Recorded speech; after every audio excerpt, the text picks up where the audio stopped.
Actually, when taking a look at the whole body of research on all of the micronutrients, surprisingly, the protein intake doesn't need to be as high as what's often advertised.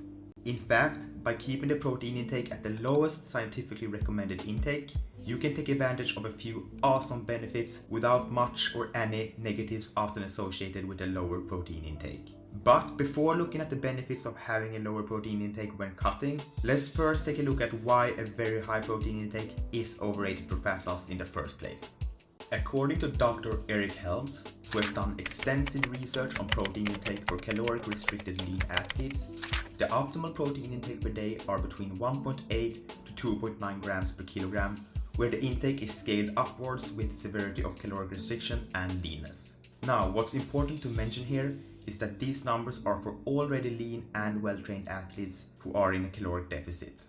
Not only that, these athletes are also resistance training with very large workloads and muscle breakdown. This means that for us who are looking to get a lean and muscular summer physique at around 8 to 10% body fat, the protein intake doesn't need to be as high.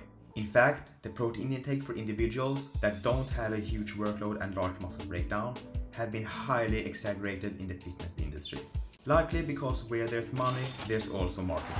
The common belief is that since protein, or more specifically amino acids, are the building blocks of muscle, then a higher protein intake during a cutting phase must also mean better muscle retention. This, however, isn't necessarily true, because eating protein doesn't stimulate muscle growth, training does. Amino acids just allow the muscle growth to take place after it's been stimulated by training.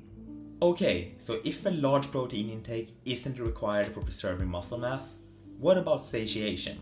Well, when it comes to satiation, higher intakes of protein only helps with fullness up to a point. Eventually, as you raise proteins, carbs and fat must come down to still maintain a caloric deficit.